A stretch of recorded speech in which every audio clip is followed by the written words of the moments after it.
All right, I'm Ben McLeish, and as Harvey Milk would say, I'm here to change your mind. Who here, hands up, whoever at this point can understand and agrees with what our movement is about and who would describe themselves as on board? Yeah, it's the guys who came along anyway, isn't it? Who would say that maybe in principle they understand the ideas and they understand the logic behind it, but maybe there's a couple of, they have some questions that need ironing out. They're not quite sure. There's a kind of a nagging feeling they're not quite there yet. Yeah, that's good. It's healthy. And who here thinks it's a utopianist cult with plans for world domination? We've kind of covered that one already, but yeah, certainly not that. Here are some common objections and responses to a resource-based economy. First off, it's not a utopia, as Tom said. There's no such thing as a utopia. We aren't under the illusion that we can create a perfect world. There's no such thing as perfect in a practical world. What we are proposing, however, is a whole lot better than what we have now. There will always be problems, but a global emergent system where innovation, change and development is put centre stage rather than being hamstrung by the profit mechanisms and interests of established power structures of any kind is going to be more able to meet and solve these problems than our current so-called established societies. This is not communism or socialism or any of the isms out there, quite apart from the fact that no two people here will agree what communism is, since it's a high-order abstraction with no real-life reference and with multiple varied real-world versions. Even the most boiled-down version of Karl Marx's philosophy was still based on money, differential advantage, profit, earnings, various degrees of qualities of life, and thus social stratification was built into its foundations. Communism also presupposes property. Property, if you remember, is an outgrowth of scarcity. Because there may not be enough to go around, you need to own things to deter their use by others, to reserve, essentially, or guarantee the things you need and are now conditioned to want. Communism also didn't have access to the technologies to create abundance, or certainly didn't envision or strive for a world of deliberate abundance, and didn't imagine a world where all labour was automated, all necessities were supplied free of charge, and where the structure of society is a global integrated system. Marx never considered a global economy based on resources. It's just a monetary system with slightly more or less government control, coupled with varying degrees of romanticism of labour or the labour class, which ironically they then want to get rid of. The fundamentals are the same as any other monetary system. What we propose and advocate lies outside the logical reference of this box of monetaryism. The box itself, we feel, is structurally unsound. Well, if it's not communism, it sounds like a commune. Well, again, a commune is defined by the deliberate artificial separation that we're trying to get past. We cannot simply separate ourselves from society and build a resource-based economy. The logic of living according to planetary resources and total efficiency cannot be anything other than a global, all-encompassing operation, one system. The logic of efficiency demands it. Multiple societies attempting to operate separately would require duplication of effort, resources and waste, as we see in the current system. It would also create competition, which would ultimately create war, as we fight for resources, space, and so on. And you know what else? Everything that divides us, whether it be race, religion, or national identity, political affiliation, social classes, are false divisions, invented or promoted by our respective societies to get you to buy in and not defect from that country or society that you happen to be in. Why? It's about maintaining group economy, stability in the face of scarcity, real or artificial. Even geographic boundaries, which are at least based in spatial reality, are fading fast as we improve transport technologies. We are, and always have been, one global human race. We must live as such to ensure our survival at the maximum quality of life possible.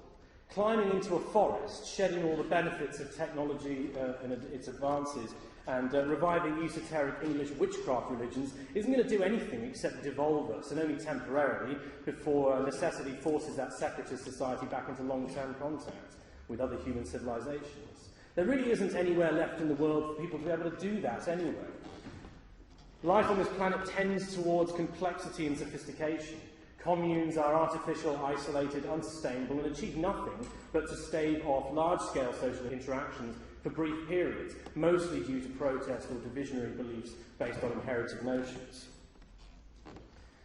Perhaps you think that competition would be a better ideology to base society on. Competition somehow speeds up innovation, makes pricing fair, provides choice and so on, but it's generally a good thing. Well, the concept of a resource-based economy is based on the same logic as the human body, as you heard Jack say in that video. Were your brain to decide tomorrow that it's the most important organ in the body and demanded more of the resources, oxygen, than the liver, or the left lung is more important than the right, and demanded most of the resources itself, you rot away in a month. Animals live in harmony with their surroundings, not in competition with them. Nature has examples of competition within it, but in areas where food and resources are abundant for animals, you find they don't fight over food. Nature is symbiotic. We must become symbiotic too. To be in competition with each other and attempting to dominate nature and each other is to ensure our own demise. Nature, however, will carry on just fine without us. What I hear quite a lot of the time, and it's a fair question, is what would I do in a resource-based economy? Where there's no traditional work patterns or money, what would I do? It's a valid question, as we can only presume to imagine a massive void of inertia where once a 9 to 5 stood in its place. Oddly, I'm actually asked this by friends of mine who work in the arts, or who have expensive, time-consuming or unusual hobbies, or cab drivers who are amateur scientists. Why do you work in the arts? Why do you have hobbies? Why do you do favours for others? Why do you give to charity? Why did you come here tonight? Why do you do all of these things? You did all of these things absent the desire to make money, especially if you work in the arts. How much more could you do without the monetary restrictions you have now and in which you work in spite of? In low-power countries where people walk for hours to get water, one could imagine them thinking, well, if I could just turn on a tap and get the water instantly and not spend 4 or 5 hours a day getting the water, well, what would I do with my spare time? It's the same kind of logic that people can't seem to make that jump. It's a little bit like being in a cell all of your life, a 5 by 5 foot cell, offering a prisoner a way out of a cell and then turn to you and say, well, what do I do now? A related point, what about motivation to do anything if you aren't essentially forced by economic pressures as we are now? What will motivate us? Well, your motivation to recycle is not profit-driven. In fact, it's quite the opposite. It costs you money and time when you only factor in the drive to the bottle bank. Or Nikola Tesla, his motivation to create free energy the world over was certainly not profit-driven. In fact, JP Morgan, his backer, had to shut it down because of the impact it would have on the ability to profit from it. Or what about this? The world has written a continually growing emergent encyclopedia of 15 million articles in 272 languages in 9 years. Money has nothing to do with it, except for when they run out of it periodically and have to ask you for more via those wonderful banner ads that we're subjected to. Imagine what Wikipedia would look like if they didn't have monetary restrictions to deal with, if money were literally no object. Imagine what the world would look like if money were no object. We already have the motivation, and it's more than money. What we are suggesting is a world where this is placed centre stage.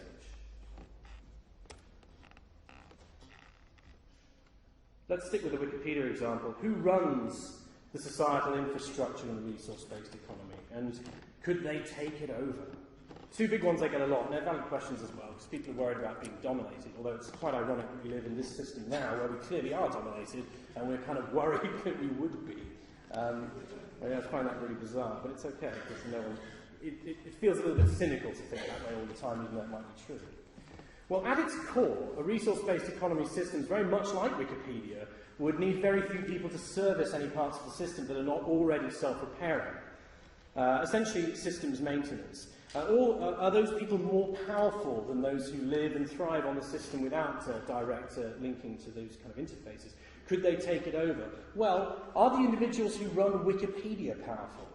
Could they take over Wikipedia? There's nothing to gain by attempting to own or control Wikipedia. It's a social system run in spite of the profit mechanisms and power. What benefits us all, including those who maintain aspects of the infrastructure, would only hinder everyone, including those maintainers, were it compromised. The question of people taking over a society seems rather a moot point. Right now we live in a kind of society that can be taken over, and is regularly taken over by corporate interests, political powers and groups of wealthy people. It is this precise mechanism of dominance that is absent from a resource-based economy in the same way it is absent from Wikipedia or any similar non-monetary resource. Here's a good one. Who makes the decisions in a resource-based economy? This question actually needs to be rephrased. It's not who makes the decisions, but how are the decisions arrived at? The running of society is a technical process. There are very few things that need to be decided by human opinion. Technical processes aren't even decided by you now. Did you vote for the structural attributes of the bridge? Do you vote on which materials are used to construct houses? Do you vote on the internal mechanisms or designs of an MRI machine? No, because most of us, certainly me, don't have the knowledge necessary to make large decisions like this. We already arrive at these decisions based on the best available information we have at the time. So what about, lazy people? If I'm busy in a contributory role, not over-consuming, won't others simply sit around and live off the fat of the land that the economy is now producing at no cost to the individual? First off, why is it that when people talk to me about lazy people, that lazy people are always other people? I find that one quite interesting. And if you do know a lazy person, when did they become lazy? Was it on their 20th birthday? Were they lazy as a child? Who here has toddlers who have chronic laziness? Who here remembers the day they became lazy? No, it happened over time, didn't it? Slow, creeping laziness set in. You get home, tired from work, you crack open a beer, you slam on the box and sink into the couch. Laziness is an effectual byproduct of our society. Either we are spent from our jobs, demotivated by the treadmill lives so many of us are made to lead, conditioned by advertising to sit and consume, or by social inflexibility to be able to go out and do the things you want to do. In a world of far greater personal freedom, these tendencies towards laziness would drop off hugely. Even if they did not, a system of technologically enabled abundance would not suffer from lazy behaviours the way it does presently. The Pixar film WALL-E imagined a world in which all the jobs had been replaced, but people were still hapless, overindulgent consumers. Note that in the film they actually left Earth to be massively inefficient and non-productive in space. The people have not changed in themselves. The society behavioural mechanisms have not changed. As technology does take over more and more of our jobs, so we must adapt to new tasks, and not simply to replace the old tasks with a complete void. It's a change that we're advocating, coupled with the updating of technologies, the updating of our behaviour, the abandoning of the overconsumptive, passive behaviours so excellently satirised by WALL-E. So if it's not lazy people, what about dangerous people? Bad people? Well, here's something you may not have heard before. There's no such thing as a bad or evil person per se. Quite apart from the fact that those two terms, bad and evil, are thoroughly empty terms that can mean anything. We are the products of our surroundings. People who commit crimes against the rest of humanity, whether it's violence, theft, corporate crime, are the products of a sick society whose mechanisms either encourage, necessitate, or reward those actions. If you don't believe this, why is it that some countries have much higher crime rates than others? Are there more bad people in that landmass? Surely if it's human nature that were to blame, we'd have identical crime figures all across the world. We don't, because the situations, the environmental influences are different in each location. Everything from the wealth gap, pollution levels, positive or negative media influences, right through to the weather influences our behaviour. It is the ultimate litmus test of society's soundness. Higher crime rates are symptoms of the flaws of the system. Yet, right now, we react to crime not by looking at the aberrant behaviour as a symptom of our social mechanisms, but by blaming the individual and locking them up, creating more laws, and ultimately creating a less flexible and more oppressive society, which then, in turn, feeds the crime wave. In turn, the oppressive illiberal society produces more crime and a higher prison population. Criminals and ex-cons are precluded from successful lives after jail. No one wants to employ a criminal. They also seem most likely not to have been given a decent education to begin with, or be able to get one afterwards. Violent crimes are more prevalent in societies with greater inequality. This slide comes from the Equality Trust, which is just south of the river. It shows the clear correlation between inequality and homicides. Remove the underlying cause, inequality, and the incidences of crime decrease as well. Stressed family environments, relationship breakdown, school shootings, gang violence, bank robberies, fraud. Which of these cannot be traced back to the social stratification based on income, greed, or spending power, or the ability to gain differential advantage over others?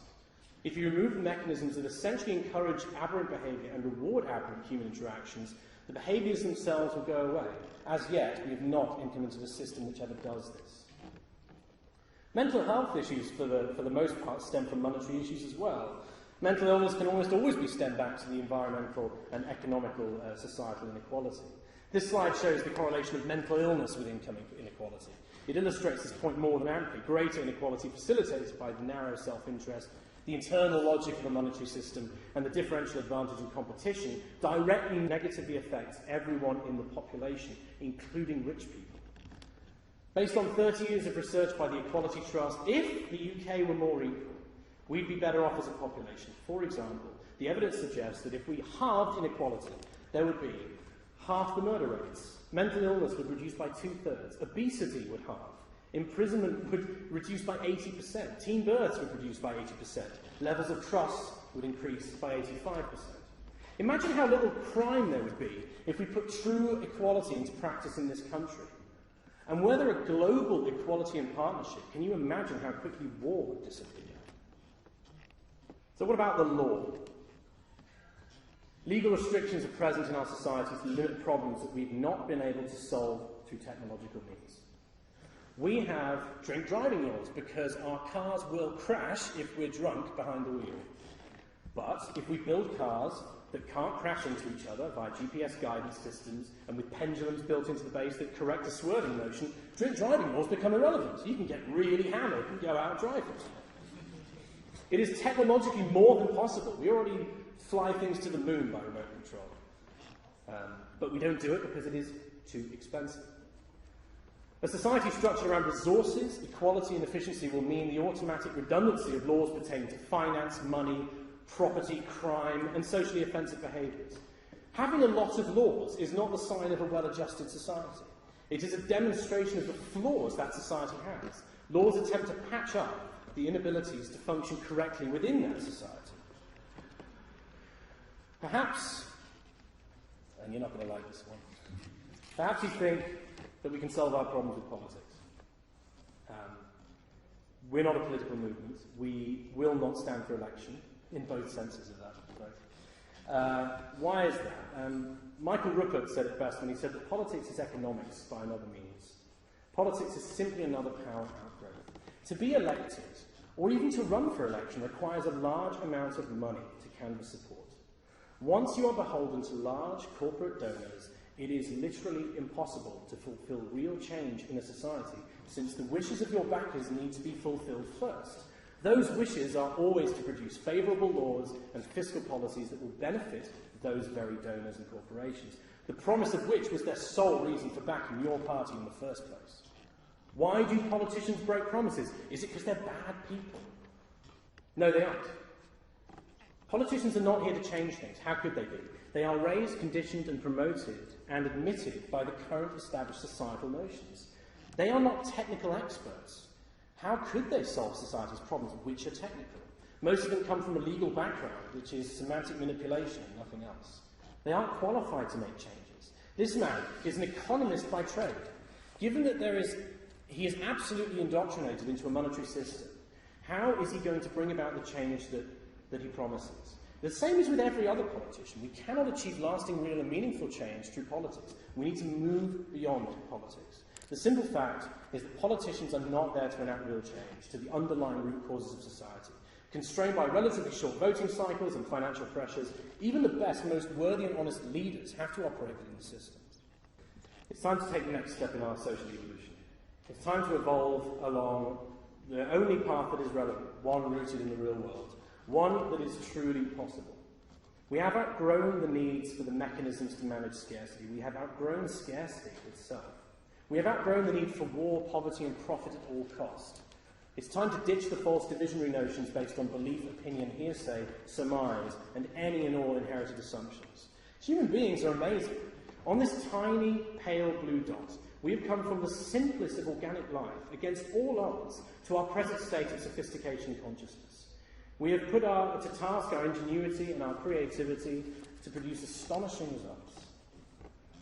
It's only money now that is holding us back. We must not let our failings to continue our evolution destroy the most valuable thing that we have, ourselves. You don't join us by voting for us. You don't join us by canvassing support. You don't join us by signing up to a mailing list. And you don't join us by buying a book or a T-shirt or a DVD. As mentioned before, any and all information we disseminate is offered completely free of charge. And you certainly don't join us by giving us donations. We won't accept them. You join us up here, in your head. You join us by realizing the logical limitations of our current lifestyle and calling for a new global model. We all join by breaking down the barriers that we have imposed on ourselves or have had imposed on us to rejoin the other members of the human race waiting on every other side. Thank you.